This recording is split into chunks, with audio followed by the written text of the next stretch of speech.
Hi, it's Edward, back with another video. Please take a moment to click the thumbs up button below and consider subscribing to the channel. Thank you for your support. Today, I read several financial news articles. I'll include links to the articles in the description below. I encourage you to read the articles to support the authors and news sources. As a private American citizen, I'd like to report and share my transformative thoughts through commentary regarding small sections of these articles that are of public interest. Today, I read an article on CNBC.com written by Annie Nova titled, "Another Public Health Crisis. 1 in 8 U.S. households struggle with food insecurity, government report finds." According to the article, nearly 13% of American households were food insecure in 2022. That means some 17 million families, or 1 in 8 U.S. households, struggled to meet their nutritional needs at some point in the year, according to a new report by the U.S. Department of Agriculture. The article goes on to say more than 22% of black families reported food insecurity in 2022, and more than 33% of single mother-led households reported food insecurity over the same year. Luis Guardia, president of the Food Research and Action Center, says there is no excuse for anyone going hungry in America. Congress must act now to make substantial investments in anti-hunger and anti-poverty programs. Well, in my opinion, it is tragic that people are struggling with food insecurity here in America, a world superpower. We are a country that many people would love to live in, yet we have food insecurity. I don't think people should wait for Congress to act. People need to work hard and find ways to sustain themselves. People could consider living far beneath their means and cut out all spending except for bare necessities. Be strategic about what you buy at the grocery store, for example. Of course, you would first want to have a conversation with your family doctor about dietary changes. Let me give you an example. You can purchase large bags of beans and rice at the grocery store for not a lot of money. A big bag of beans and rice can last you a very long time, and beans are a great source of protein. This would be a whole lot cheaper than buying prepackaged foods at the grocery store or buying food from the drive-thru or at a restaurant. A lot of everyday Americans waste an incredible amount of money at the drive-thru or at the restaurant. Some people grow up in households that are financially insecure because their parents blow money at the drive-thru on a regular basis. Not only can this be incredibly unhealthy, this can be very expensive also. I fully recognize that not everyone can live further beneath their means. I recognize that there are truly some tragic situations going on here in America relating to food insecurity. I am just saying that some people may be able to make changes for the better in their lives. Do you know people who are struggling with food insecurity? Have you seen longer lines at the food banks in your area? What kind of cars have you seen in the lines at the food banks in your area? Do you think some people could potentially alter their lifestyle to deal with this problem? Could more people potentially live further beneath their means so they could free up cash to purchase food with? Let me know your thoughts in the comment section below regarding all of this. I read another article today from Yahoo Finance written by Jana Heron titled, "Student Loans, Early Data Shows Repayments Are Already Taking a Toll."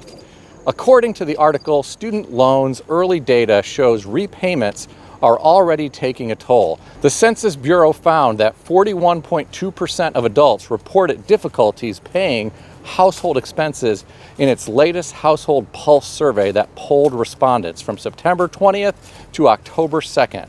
This was up from 37.3% from the previous 2-week polling period between August 23rd to September 4th, and the highest share on record since the survey first began asking this question in August 2020. Here's what I found to be very interesting. The difficulties with paying household expenses were concentrated among households with a college degree making between $50,000 and $150,000 per year, suggesting that restarting student loan payments is the source of increased financial stress for consumers. This is according to Torsten Slok, chief economist of Apollo Global Management. Here are my transformative thoughts regarding all of this. The government never should have paused student loans for approximately 3.5 years. People grew far too comfortable not having to worry about this monthly payment. Now that payments have resumed, this is a huge shock for some everyday people. Many of these people really thought the government was going to forgive all of their student loans. This is highly unlikely to happen now. With that said, people have to figure out how to resume making their student loan payments. And I think it is going to be very painful for some individuals. Student loan repayments are also resuming at the worst possible time. Every day, Americans are struggling with inflation in all facets of their life. Now they have to figure out how to make this monthly student loan payment. Approximately 44 million Americans have student loans. A lot of people are going to be impacted by these student loan payments resuming. I really think a lot of businesses are going to be impacted by student loan payments resuming because many consumers may need to constrain their spending. This could potentially impact profits for some companies. This article went on to say that student loan borrowers added to their budget during the pause, with 53% getting a new credit card, 36% taking out a car loan, and 15% now paying a mortgage or personal loan, according to a recent TransUnion study. The article is talking about the student loan pause during the past 3.5 years. Let me ask you this. Are you surprised that people without student loan payments during the past 3.5 years went out and spent money and enjoyed life because they thought these loans were going to be forgiven by the government? And now these everyday Americans need to face reality. They need to figure out how to service the debt that they took on during the student loan pause in the past 3.5 years. And now they also have to figure out how to service their student loan debt now that the payments have resumed. I truly believe many people are going to struggle to do this. It is going to be very interesting to see what happens in October 2024, which is the month that people can fall into delinquencies with student loans because of Biden's on-ramp program. I think we could possibly see some disturbing data in November or December 2024 once Biden's on-ramp program ends. Until the on-ramp program ends, no one can fall into delinquency, default, or be reported to a credit reporting agency for non-payment of student loans. What do you think about this student loan situation? Share your thoughts in the comment section below. I'd love to know if you think some everyday Americans are in for a shock now that student loan payments have resumed. You have all likely read in the news about the UAW fighting for worker rights with the big three automakers in America. Well, perhaps the pharmacy staff from Walgreens and CVS need similar union representation. I read an article today on CNBC.com written by Anika Kim Constantino titled, "Pharmacy Staff from Walgreens, CVS Say They're at a Breaking Point. Here's what their days look like." According to the article, frustrated by what they describe as increasing workloads, understaffing, and cuts to their hours, pharmacy staff from Walgreens locations around the country and CVS stores in the Kansas City area have walked off the job in recent weeks, and some employees are planning to walk out again from October 30th to November 1st. In my opinion, people need to wake up and realize that companies are in business to make a profit.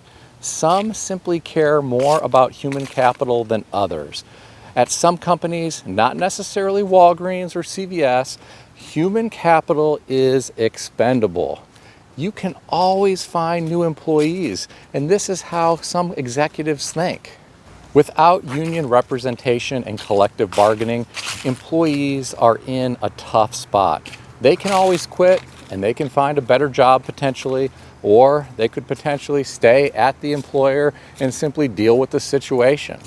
My heart goes out to all of the individuals who work for Walgreens and CVS who are struggling right now. I truly hope Walgreens and CVS listen to the concerns of their employees and do whatever is possible to help. I'm curious, have any of you ever worked at a company that considered their human capital as expendable?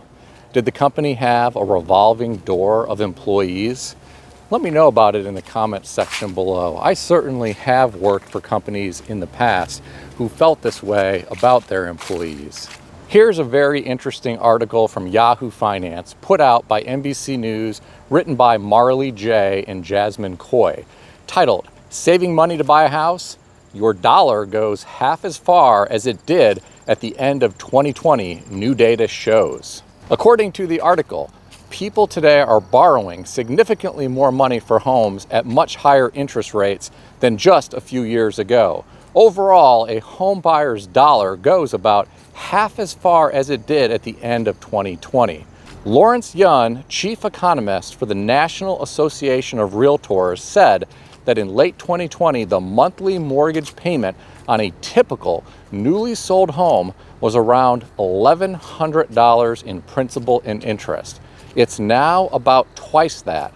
The NAR calculates that a buyer today needs to make $107,232 a year to afford that median home. That calculation is based on recent rates for a buyer who makes a 20% down payment and spends 25% of their gross monthly income on housing expenses. Real median household income was $74,580 in 2022, according to the U.S. Census Bureau.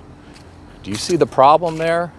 The median income is nowhere near high enough to be able to allow individuals in some areas to purchase the median priced home. Ladies and gentlemen, this is the reality of the housing market in America right now, in my opinion. Here's the problem with what the NAR has calculated. Not everyone can put 20% down. In my years as a real estate broker, I can tell you that many of the clients I have worked with can barely scrape together 3% or 5% for an insured conventional mortgage, or the 3.5% down for an FHA mortgage. Many people struggle to even come up with that amount of money for a down payment, and they often struggle to come up with the money that they need for an appraisal or for an inspection. This is the reality that I have experienced during my years working with real estate clients. Now, it's getting even harder to qualify for a loan based on the modest income that many people earn. Interest rates for the 30-year fixed-rate insured conventional mortgage have been close to 8.5% in the past few weeks. And this is for an ideal borrower. People with less than ideal credit have been paying more than this unless they are purchasing from a builder who is buying down their interest rate, or in the event they are buying points. Not only are mortgage interest rates higher, but there are stubborn sellers who are trying to overcharge for homes, and many of these homes have deferred maintenance. Many of the homes being sold are flip homes, and many of these flip jobs were terrible. I've been in some of these flip houses recently, and some of these sellers install the cheapest laminate flooring, the cheapest cabinets, the cheapest carpet, and the cheapest fixtures. In some cases, the craftsmanship of the renovation is shoddy. I truly hope that the Federal Reserve continues with their higher for longer narrative. I truly hope that mortgage rates stay elevated and force this crazy real estate market down. We have seen far too much speculation in the real estate market by greedy flippers and greedy Wall Street companies who turned single-family homes into speculative assets. I've been in real estate for over 20 years, and I have never lived through anything like what we experienced in the past 3 years. All of this speculation could end badly in my opinion. Time will tell how this all plays out. A lot will depend on what the Fed does, and a lot will depend on what happens in the equity markets. If we see a steep correction or a crash in equities, some companies may need to lay off workers. If some of these laid off workers can't find another job quickly enough and they do not have adequate emergency savings to rely on, they may be forced to sell. If this starts happening on a grand scale, this could force home prices down. Keep in mind, right now, many homeowners don't want to sell their homes because they are locked in at all-time low interest rates. Many could be forced to sell if what I described ever comes to fruition. This is all purely hypothetical, but it could certainly happen. What would happen if we saw another 2008? Do you think the average American is prepared to weather a storm like what we experienced in 2008? Or do you think too many people are far too levered up right now and living for today with no concern for potential storm clouds in the future? Share your thoughts in the comment section below. I'd really love to know what you think regarding the real estate market. Please keep in mind, nothing in this video is financial advice. If you need advice of any kind, seek advice from a qualified professional in good standing who puts your interests first and foremost. If you enjoyed this video, consider subscribing to the channel. Please also consider sharing this video via social media or via email with your friends. I want to extend a special thanks to everyone who has subscribed to this channel. I also want to thank all of my channel members. Check out some of the great books that I suggest you consider reading in the description below. I've included Amazon affiliate links to these books. As an Amazon associate, I earn from qualifying purchases. Stay healthy and wealthy. I'll see everyone in the next video.